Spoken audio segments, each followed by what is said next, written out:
'Tis I, Vanti back again. You know, it's another one of those episodes where I yap about a mango that came out before I was even conceived in the womb. But I finished volume 3. I'm surprised. I thought the eclipse would have happened in volume 3, but it hasn't. And yeah, I'm guessing volume 4 it'll happen. And then I'll get to the part of the story, I guess, where I didn't know about or haven't watched. A brief run through, you know, there's the chapter with Guts taking care of Casca's like wounds and shit, and then she's telling the story of like Griffith. He had like a mental breakdown after he let some like nobleman dude top him, like gay sex or some shit, you know. That happened. And he was like kind of like, it was like this scene where like he's bathing in the lake and then like he's just like scratching his like skin until he bleeds. I thought that was fucking wild. I think the old like the old anime showed that part too. Of like him bleeding in the lake while Casca's like worried about him or whatever. There was one thing that was in the mango that's not in the anime that I was surprised was taken out because it actually adds a little bit of layers to like who these noble people are. I'll get into that later on. And the whole reason Griffith even did that shit with the noble dude was to get money for the Band of the Hawk, because this was like it's like a flashback before Guts joined. So like I'm assuming like they were just like a ragtag group with not many funds to like get like weapons and armor and shit. So he did that to then outfit his company. So that was fucking interesting that they explained that. There's something. What's his name? Kentaro Miura. I think I could be butchering his fucking name, and I'm so sorry because this dude's a good fucking writer. But there's something about his writing that I love. Is he'll give you like he gives you whys to shit, or like how. He gives you a lot of hows and whys in his world building, and I think that's fucking impressive. Because I feel like there's a lot of stories, especially nowadays. Oh my god. Nowadays with the woke culture and shit, we just get dog shit storytelling with like no explanation as to how shit happens. It just kind of happens. He does this really good thing of like this world building. The enemy combatants are going after Guts and Casca because it finished that chapter finished like the flashback. And then Guts holds off like all these people to allow Casca to flee and then come back with the Band of the Hawk. And then the Band of the Hawk come back, and then basically they're all fucking dead. And then Guts is just like leaning on a tree, like all chill and shit, just breathing, and like he's bloodied and battered, but like he fucking did it. Ever since that fucking tale happened, he became the 100-Man Slayer, which is a fucking badass title. And then after that, they tend to his wounds and shit. Then the Battle of Doldrey happens. Doldrey, I think that's how I pronounce it. It's a really cool battle. There's not a lot to talk about. Sadly, there's really not. The two biggest events that happened that were notable in the Battle of Doldrey. I feel bad because I'm like making it sound lame, but it's actually really cool, and the art is spectacular. Honestly, I love the art. And then like the enemy armors, they're really fucking cool. The way they're designed, I thought they were awesome. But the Purple Rhino Knights general breaks Guts' sword, and then like you see this mysterious silhouette on like the top of like a cliffside throw down a sword, and it's like this like demonic looking scimitar fucking thing, looks sick as fuck. And then he ends up using that and then cuts the guy on the horse is running at him. He cuts the horse's head off and then the general dude's head off at the same time in one stroke. That shit was crazy. Later at the end of the chapter, end of the Battle of Doldrey arc, they reveal like that it was Nosferatu Zod that threw the fucking scimitar down. So that was fucking sick.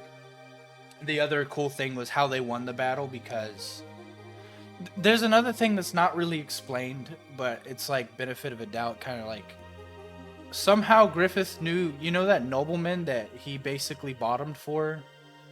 Uh, he was in that stronghold, the Tudor stronghold of Doldrey, and he was, because he knew he was there. He had this inclination that the guy would like just leave to make sure Griffith is safe because he wants to have another fucking one night stand or whatever. Which was fucking stupid because it was in the middle of a dust storm too. So then like as soon as he leaves, there's less people defending the stronghold. So then like Casca's like unit just pulls up out of the dust storm. And he just like pulls up to the crib and captures it just absolutely easily. Like, and then like the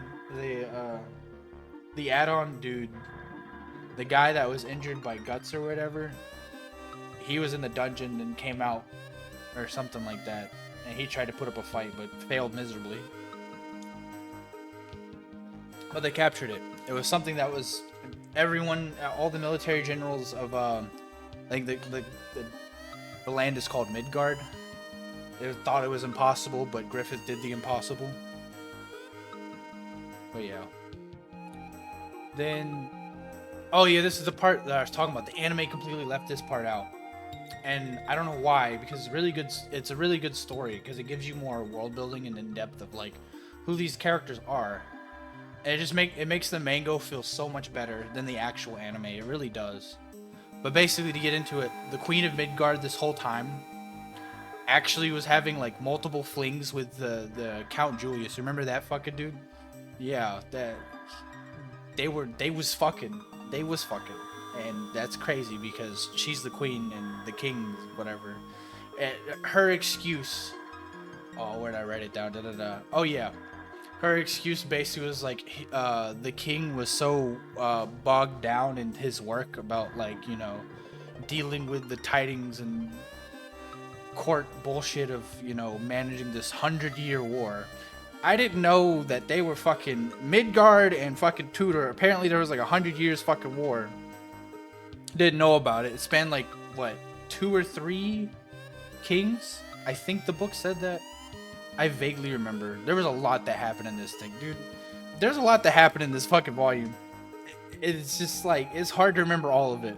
But when I did my notes to do this episode, oh my god, I tried to write down as much as I could. And like I got at least a good like 4 or 5 paragraphs. Anyways, they planned to get this random guy to come to the party to celebrate Griffith's success over like the Battle of Doldrey and the stronghold capture. Try to get some bozo to poison Griffith's drink as some sort of revenge. They fail because the Bingus council guy that was trying to get Julius to kill Griffith way back in that other chapter, where it's like, it's just an arrow, a stray arrow could hit you. That same dude.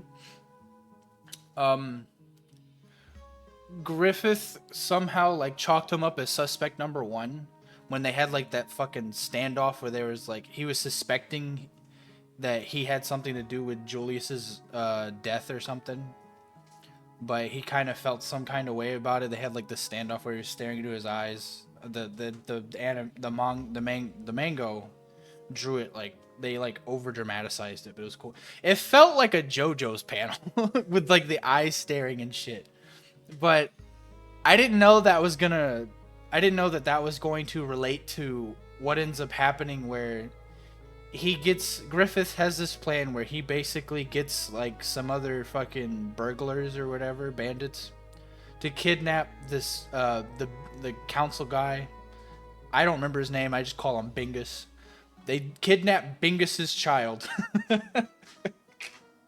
and then like he basically like threatens him into this like servitude of like, you're my spy in the with these noble people, because you're gonna gather all these people that don't like me rising through the rank of Midgard's army. And like the plan works off really well, because instead of like Griffith getting poisoned, he gets like, basically, I'm gonna call it a mini coma. He didn't die, but like he was like in this mini comatose state.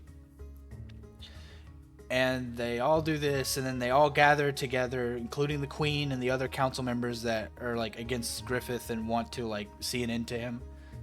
They all gather in this one building, and the biggest dude leaves early, and they're like, "Oh, okay, well, whatever. We'll celebrate our victory or whatever."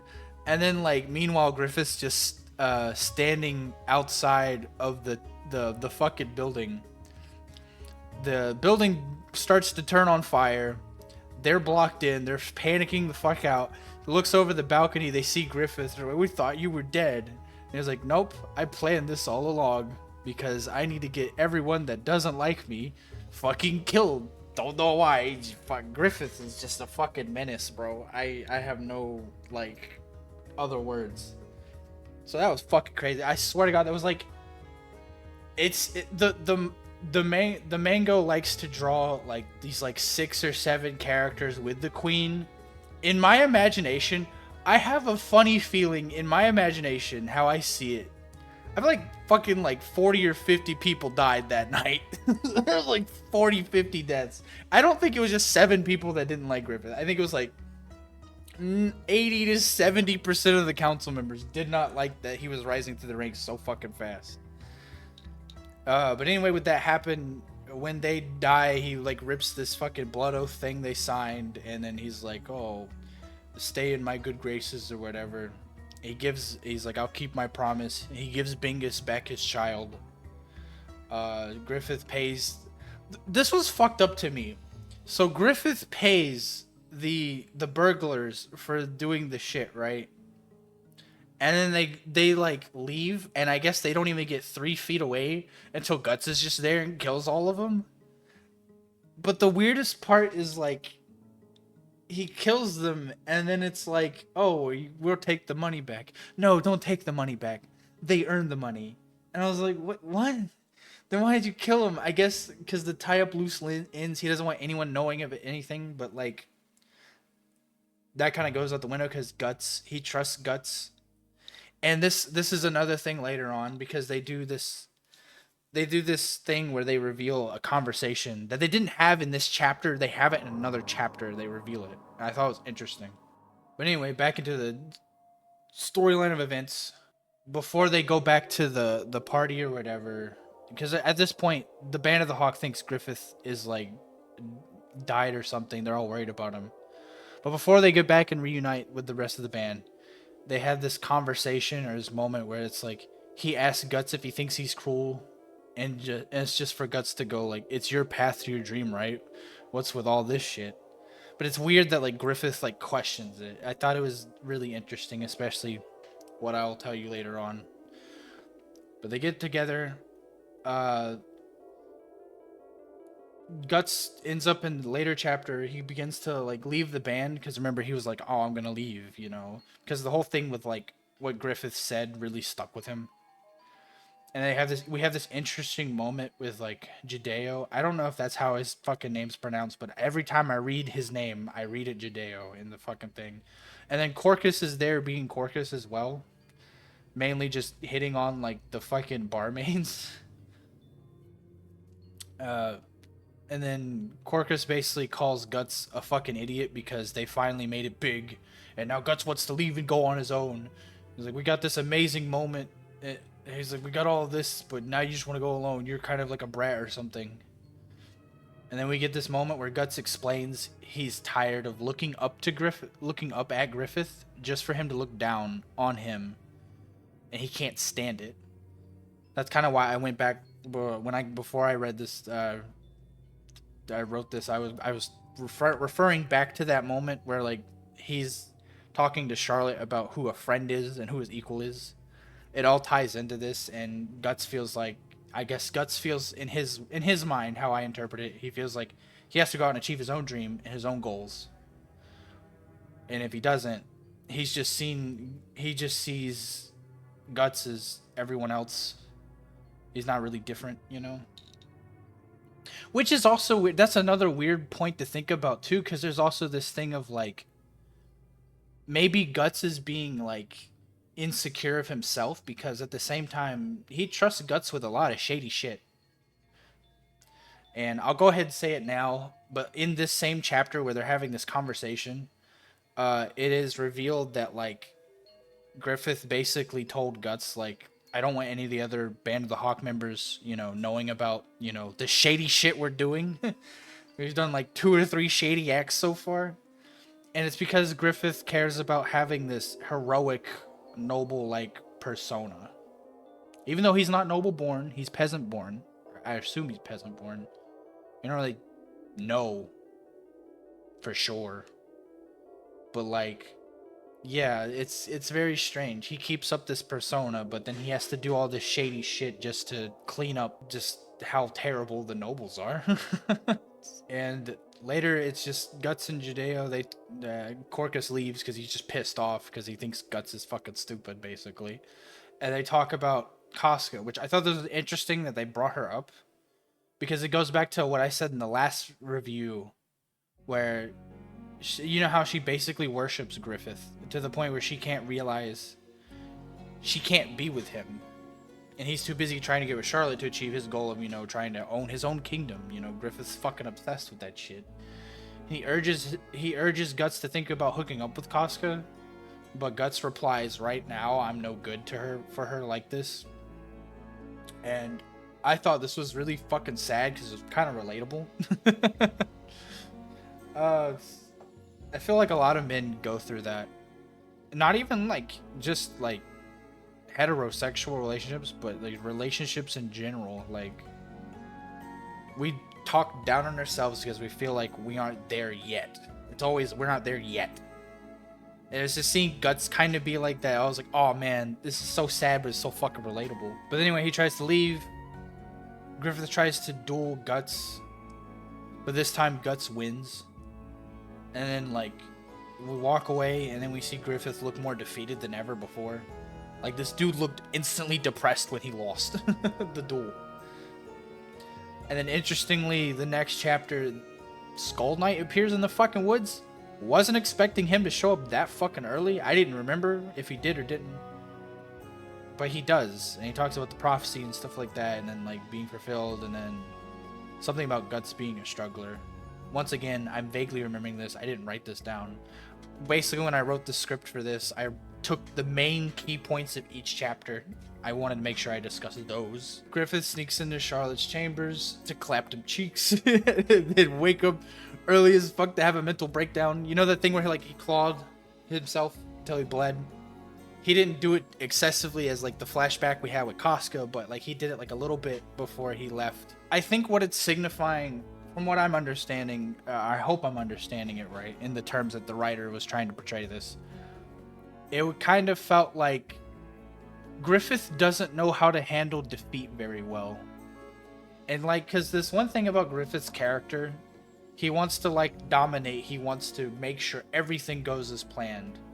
And it feels like if he has to do something that he doesn't like to do, he'll go and do it, but then he'll kind of have this mental breakdown shit. And I think Guts leaving and beating him in the duel and leaving triggered that again. Because he feels weak, I guess. It all comes back to this, I feel like. I hope to God I'm interpreting it right, because Griffith is a real fucked up character in more ways than one. There is some tragedy in his character. I won't undermine that. There is some tragedy. There's like this weird like triangle of how much fucked up shit these 3 characters go through: Casca, Griffith, and Guts. And something with Casca happens later on. If you haven't watched the anime, I'm not gonna say shit. It's probably in the manga too. We'll get there. I'll talk about it. But god damn, everyone in this manga is just going through shit, and then they just do worse shit because of their traumatic bullshit. It's really good writing. Really fucked up, but it's pretty good writing, in my opinion. I don't know. Some people are gonna hate me for that opinion. Like, oh, why do you like this anime so much? And I'm like, well, to me, I like it because it fucking reminds me of Conan, and it reminds me of all the like fucking crazy shit in the old like fucking Pulp Fiction era. But yeah, but this is way darker. But I love it for that. Oh yeah, he sneaks out. Griffith sneaks out, and then he gets captured. He puts in the torture dungeon, and then this next part's fucking crazy. Oh my god. The king comes down, and like takes this whip and starts lashing whips at him and shit like that. Like, you took my daughter's innocence, da da da da. And then like Griffith has like this, like, I don't know, it's like this 9,000 IQ JoJo's moment, I guess, where he's like, he basically deduced like she's of age in this medieval world, in the medieval context, not reality, modern times. Like, she should have been married off to create some sort of alliance, but you haven't tried to get her married at all.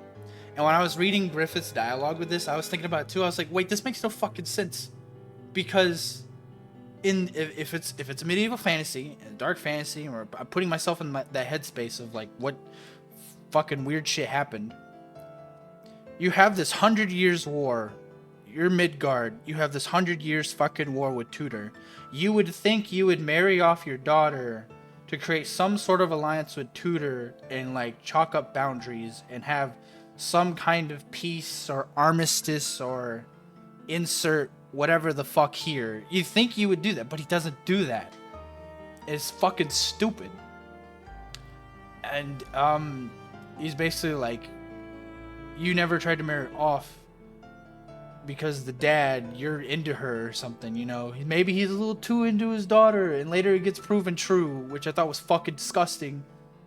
I wanted it to be like, I wanted the suspension of disbelief that like, oh, this is not true.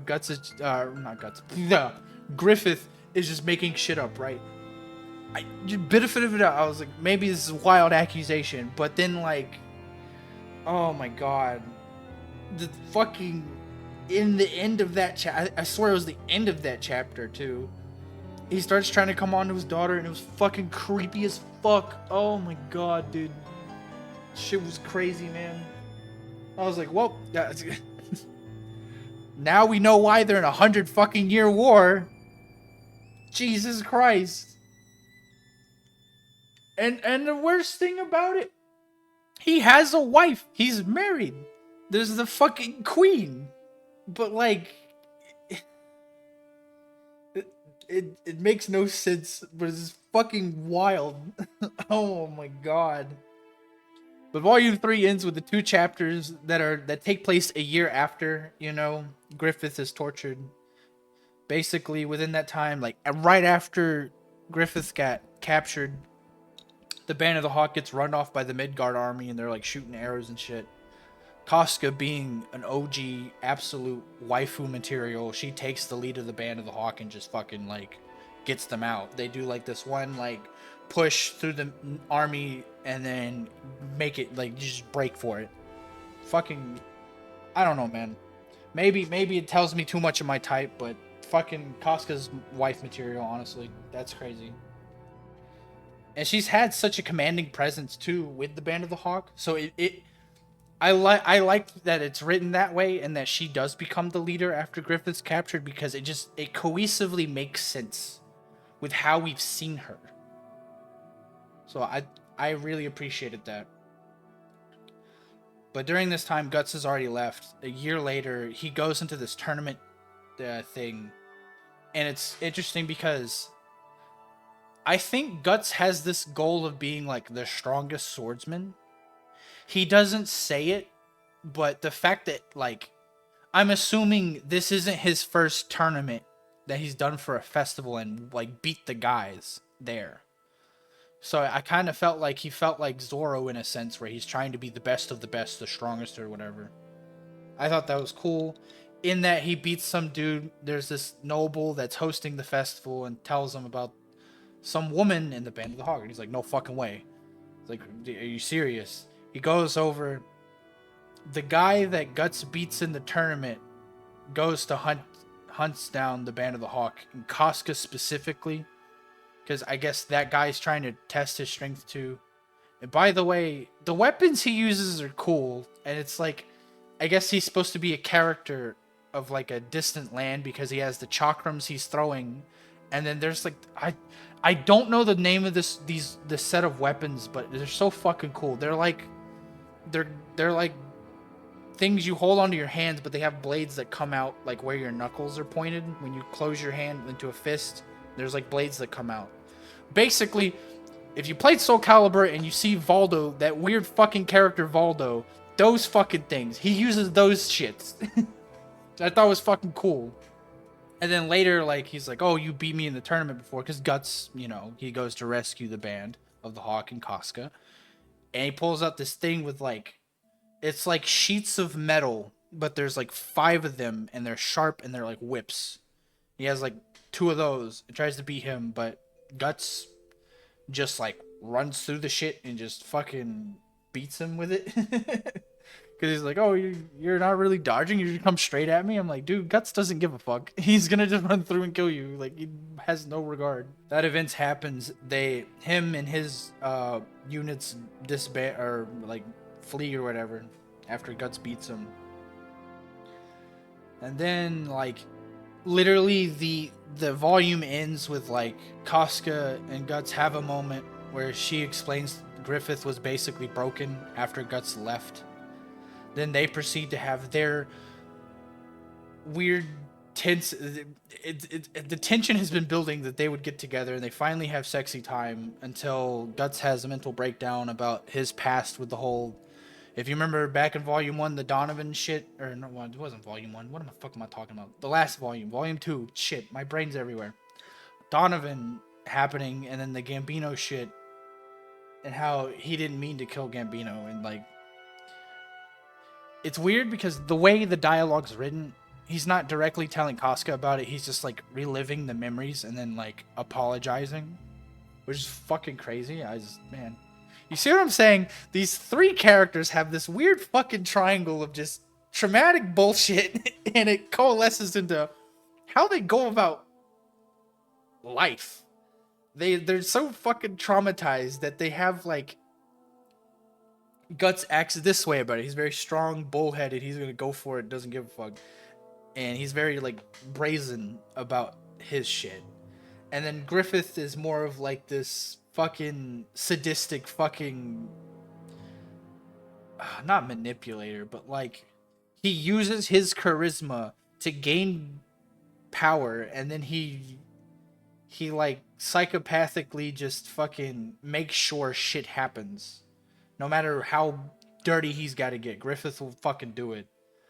And then the thing with Casca is, like, she was so enamored by Griffith, she couldn't see herself and her own goals. Because she was just so fucking, I don't know. Would you call it infatuated?